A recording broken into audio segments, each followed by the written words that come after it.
உலகெங்கிலும் இருந்து இந்த நிகழ்வை பார்த்து கொண்டிருக்கின்ற சன் தொலைக்காட்சி நேயர்களுக்கு அன்பின் வணக்கம்.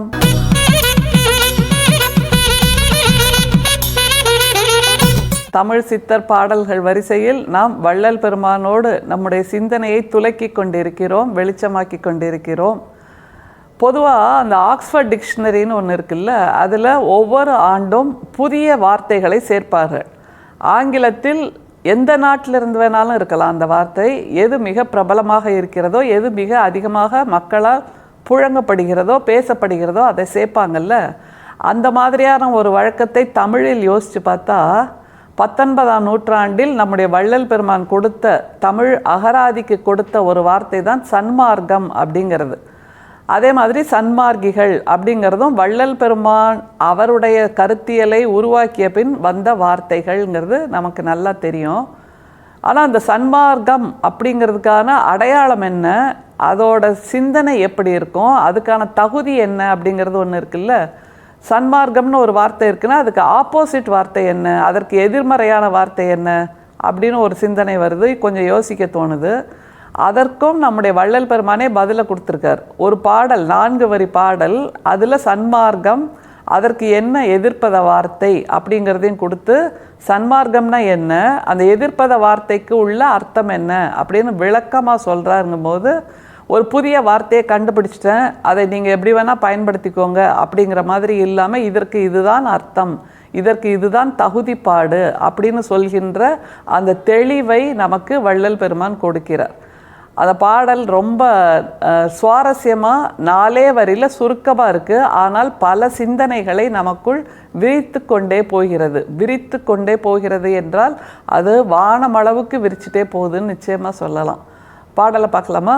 சேய் போல் உலகத்து உயிரை எல்லாம் எண்ணி சேர்ந்து பெற்ற தாய் போல் உரைப்பர் சன்மார்க்க சங்கத்தவர், சாற்றும் எட்டி காய் போல் பிறர்தமை கண்டால் கசந்து கடுகடுத்தே நாய் போல் குறைப்பர் துன்மார்க்க சங்கத்தவர் நானிலத்தே. தனித்திரு அலங்கல் அப்படிங்கிற பகுதியில் 5385வது பாடலாக நம்முடைய வள்ளல் பெருமான் கொடுக்கிறார். நமக்கே நல்லா தெரியும், இது 6ஆம் திருமுறையில் உள்ள பாடல். முதல் திருமுறையிலிருந்து பயணப்பட்டு தெளிவாகி இந்த 6ஆம் திருமுறைக்கு வரும்போது சன்மார்க்க சங்கத்தவர்னா எப்படி இருப்பாங்க, அதற்கு எதிர்ப்பதமாக இருக்கக்கூடிய துன்மார்க்க சங்கத்தவர் அவங்கெல்லாம் எப்படி இருப்பாங்க அப்படின்னு ஒரு விளக்கத்தை கொடுக்கிறார். அதற்கு அவர் சொல்லுகின்ற அந்த விளக்கம், அந்த எக்ஸ்பிளனேஷனுங்கிறது ரொம்ப எளிமையானது. அதுதான் இதில் மிக முக்கியம். என்னோட இலக்கண புலமையை பார்க்குறீங்களா, என்னோட கவிதை புலமையை பார்க்குறீங்களா, உங்களுக்கெல்லாம் புரியாத ஒரு ஓமையை நான் சொல்கிறேன் அப்படின்லாம் வள்ளல் பெருமான் சொல்லலை. எந்த வார்த்தையை சொன்னால் எல்லாருக்கும் புரியுமோ, எல்லாரோட மனசுலேயும் போய் பச்சுன்னு ஒட்டிக்குமோ அப்படியான வார்த்தையைத்தான் கொடுக்கிறார். அந்த ஓமை உலகத்தில் எங்கே போய் சொன்னாலும் எல்லாராலும் புரிந்து கொள்ளக்கூடியது, ஏற்றுக்கொள்ளக்கூடியது. அப்படிப்பட்ட ஒரு பொதுமையான வார்த்தையை கொடுக்கிறார் வள்ளல் பெருமான்.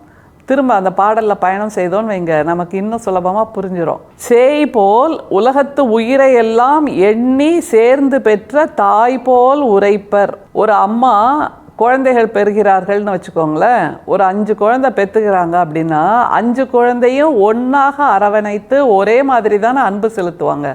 அப்படி சேய் எல்லாவற்றையும் ஒன்றாக அரவணைத்து தாய் போல் அன்பு செய்கின்றவர்கள் தான் சன்மார்க்க சங்கத்தினர். அப்போ தாய் போல் அப்படிங்கும்போது அந்த நிலைமை, அந்த மனநிலைமை, தாய்மை என்கின்ற மனநிலைமை உயிர்குலம் எல்லாத்துக்கும் பொதுவானது. எறும்புலேயும் தாய் இருக்கும், ஈலையும் தாய் இருக்கும், பாச்சாலையும் தாய் இருக்கும், பல்லியிலையும் தாய் இருக்கும், பறவைகளில் தாய் இருக்கும், விலங்குகளில் தாய் இருக்கும். அதே மாதிரி செடி கொடி மரங்கள் இதில் கூட ஆண் செடி பெண் செடின்னு உண்டு.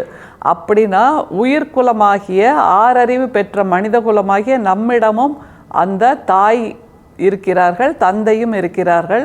ஆனால் தாய் தான் எல்லாரையும் ஒரே மாதிரி அரவணைத்து போஷித்து வளர்க்கின்ற ஒரு தன்மைக்கு நாம் உதாரணமாக சொல்லுவோம்.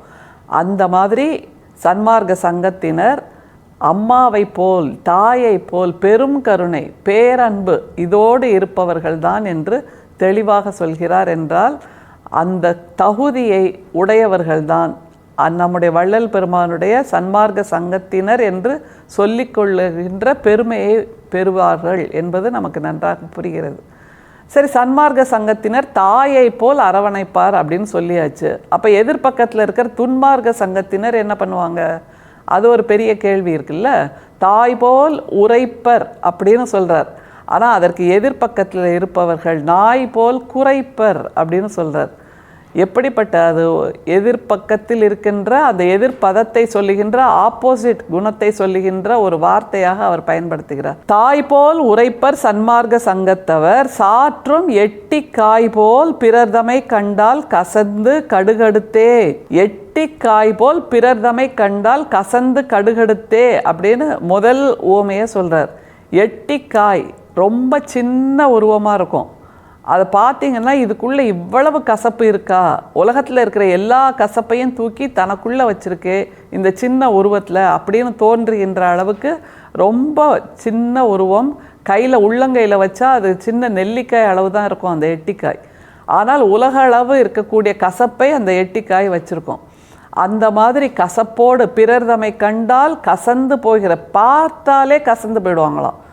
எப்படி இருக்குது பாருங்கள். அவங்களோட பேசணும், பழகணும், கொஞ்சம் பழகி பார்க்கலாமா, அன்பு செலுத்தலாமா, அதெல்லாம் கூட இல்லை. பார்த்தாலே பிடிக்காமல் கசந்து போயிடுவாங்க. அப்படின்னா எப்படிப்பட்ட மனசு, கடுகு உள்ளமாக அவர்களுக்கு இருக்கிறது அப்படிங்கிறத ரொம்ப தெளிவாக சொல்கிறார். அந்த அளவு கசப்பாக மனசை வைத்து கொள்ள வேண்டிய தேவை என்ன? அதுதானே மிக முக்கியம். உலகத்தில் எல்லாருக்கும் பொதுவாக நாம் அள்ளி கொடுக்க வேண்டியது அன்பு மட்டும்தானே. கசப்பை ஏன் அள்ளி கொடுக்குறீங்க அப்படிங்கிற ஒரு கேள்வியை வள்ளல் பெருமான் கொடுக்கிறார். இந்த வாழ்க்கை என்பது ஒரு முறை தான். நாம் எல்லாரும் இந்த பூமிக்கு வாடகை வீட்டில் வசிப்பதை போல் வந்து நிற்கிறோம்.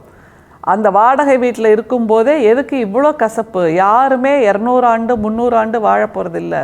அப்படிங்கும்போது நாம் இருக்கக்கூடிய அந்த குறுகிய நாட்களில் ஏன் எட்டிக்காய் போல் கசப்பை நீங்கள் விதைத்து கொண்டே இருக்கிறீர்கள்? அந்த ஒரு கேள்வி இருக்குது. ஒரு ஓமையை ரொம்ப அழகாக சொல்லிட்டார். அடுத்தது பாருங்க. எட்டி காய் போல் பிறர்தமை கண்டால் கசந்து கடுகடுத்தே நாய் போல் குறைப்பர். கடுகடுத்தே நாய் போல் குறைப்பறான். கசக்கிறது ஒரு விஷயம். சரி, அன்பாக பேசுகிற மாதிரி நடிக்கவாது செய்வாங்கன்னா அதுவும் கிடையாது. கடுகடுத்தே கேட்கறதுக்கு முன்னாடியே எள்ளும் கொள்ளும் வெடிக்கிற மாதிரி ஏமா பேசுகிறீங்க அப்படின்னு கேட்பாங்கல்ல. அந்த மாதிரி கடுகடுத்தே நாய் போல் குறைப்பர். அந்த வாயில்லா ஜீவன் நாய் என்பது மிகவும் நன்றி உள்ள ஒரு மிருகம். ஆனால் நாம் எப்போவுமே மனிதர்களில் மிக மோசமான குணத்தை சொல்லணும்னா நாயைத்தான் ஓமையாக சொல்கிறோம்.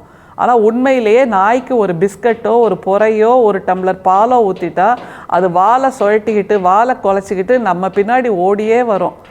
அப்படிப்பட்ட நாய் கூட மனிதர்களாகிய நம்மிடம் அன்பு செலுத்துகிறது. ஆனால் இவர்கள் நாய் செய்கின்ற அந்த குறைத்தல் வேலையைத்தான் செய்து கொண்டிருப்பார்கள். யார்? துன்மார்க்க சங்கத்தவர் அப்படின்னு மிக தெளிவான ஒரு விளக்கத்தை கொடுக்கிறார் நம்முடைய வள்ளல் பெருமான். இவ்வளோதாங்க. ரெண்டே தான். ஒன்று வடதுருவம், இன்னொன்று தென்துருவம். எண்ணெயும் தண்ணியும் மாதிரி ரெண்டையும் சேர்க்கவே முடியாது. தாய் போல் அரவணைப்பர் சன்மார்க்க சங்கத்தவர், நாய் போல் குறைப்பர் கடுகடுத்து குறைப்பர் துன்மார்க்க சங்கத்தவர் என்று சொல்கிறார். அப்படிங்கும்போது இந்த ஒத்தையா ரெட்டையான ஒரு விளையாட்டு சின்ன பிள்ளைங்கள்லாம் விளையாடும்ல, அது மாதிரி இந்த ஒத்தையா ரெட்டையான வள்ளல் பெருமான் கேட்கிறார்.